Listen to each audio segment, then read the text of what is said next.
part 6 in the series, covering letters and diary entries from this wonderful book. We'll follow Dr. Hermann Türk, who served in the 3rd Panzer Division as they advanced towards Moscow in December of 1941. In addition to rare film footage, I'll use an OKW situational map to give context to his story.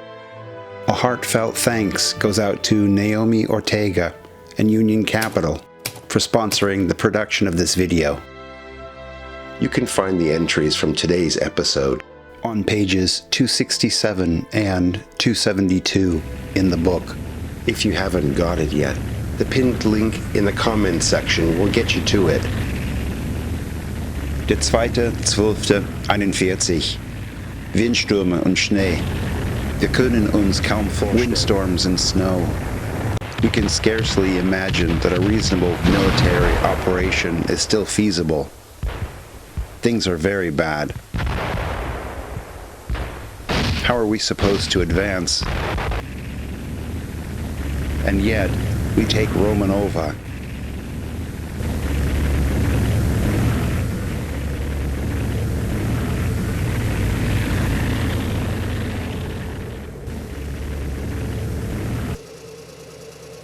I move my vehicles forward. Motorcycle driver Ebel drives in front of us to show us the way. When we reach the high ground at Romanova, there's suddenly a bang, a shock with a powerful blast wave. The motorcycle is blown into 1,000 pieces, which fall slowly from the sky. Miraculously, Ebel is lying on the ground. I approach cautiously. There is not much more to do.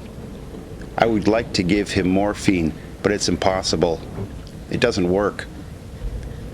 I carry the morphine in my pants pocket to keep it warm, but just as I am about to inject it, the morphine freezes in the cannula. In cold like this, there's virtually nothing I can do. It's terrible for us. Our fingers are freezing.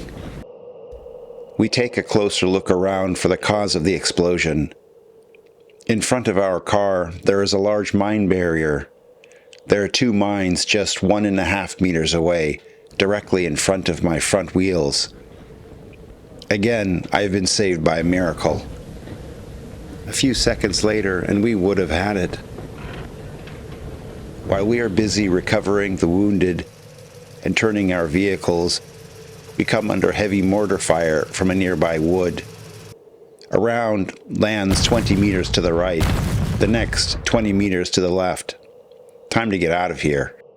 At that moment, there's an explosion where my vehicle had been seconds earlier. Fragments whiz about our ears. Now I try to get to Romanova by a different route. Outside Romanova, there is a ravine with a river which was dammed. The Russians have now opened the dam, and the ice sags. There's only one place to cross, and it is under continuous, accurate artillery fire. Several vehicles try to get across, resulting in one direct hit after another. 14 vehicles knocked out in short order, and there are many killed and wounded. I have to leave the ambulance behind. The wounded are carried across the ice. The entire area is under mortar fire. Division ambulances also show up, and one is hit. The 2nd Battalion's ambulance is also destroyed by a direct hit.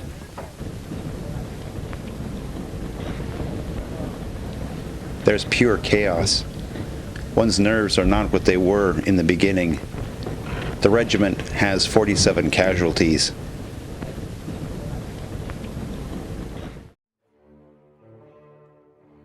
This is the original war atlas for the German High Command for Operation Barbarossa. Dr. Türk's next entry was made on December 5th. Here's a situational map for December 6th. We're looking at Army Group Center. This is a good time for me to thank my Patreon supporters. They get regular access to exclusive footage that can't be shown here. Go to military1945.com and open a free account to see an example of the footage. You won't be sorry, I promise. On this day, the city of Tula was surrounded on 3 sides by units of Guderians, Panzer Group 2, and in danger of being taken. The 3rd Panzer Division was situated right here, just to the east of the city. To their north was the Infantry Regiment Großdeutschland. In Dr. Türk's next entry, he mentions the 4th and the 17th Panzer Divisions. At the end of this video, I'll show this map again so that you can put things into context.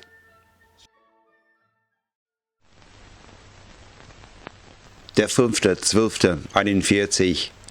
Es sind minus 39 Grad. It is minus 39 degrees. It's unbelievable what the troops have to do. This can't go on for long.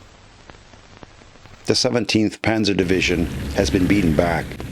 It is already again 20 kilometers south of Kashira. We are supposed to go to its aid, but almost none of our vehicles are functional because of the frightful cold.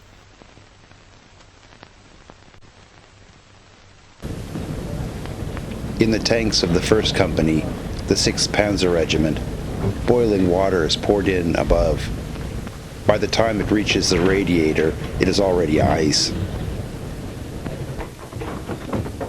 The oil is solid too. The transmissions no longer turn.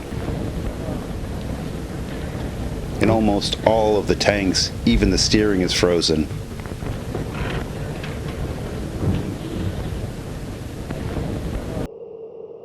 The road to Moscow has also been abandoned again. The 4th Panzer Division has had to face the most powerful attacks by fresh Siberian troops with tanks, cavalry too. As they can't get their vehicles going, many of them have to be blown up. The men don't understand what is happening. The Siberians are terrible. Now they have nailed a German officer to a board and thrown him into a hole in the river. One can't describe this bestiality. It seems our operations here are through for the winter. The battalion is to be sent into action again tonight at 0200 hours. Suddenly, someone's pounding on the door of our shack. It's an officer who came through the village on a motorcycle and saw my vehicle. The Russians are already at the edge of the village. It's high time for us to go. To avoid being caught by the enemy's lead troops, we drive cross-country, navigating by compass alone.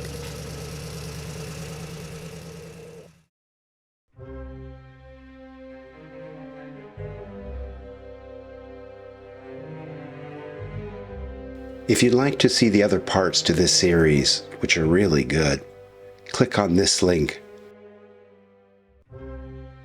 Patreon members get regular access to exclusive film footage. If you like this kind of material, please subscribe to the channel and like the video. Thanks for watching.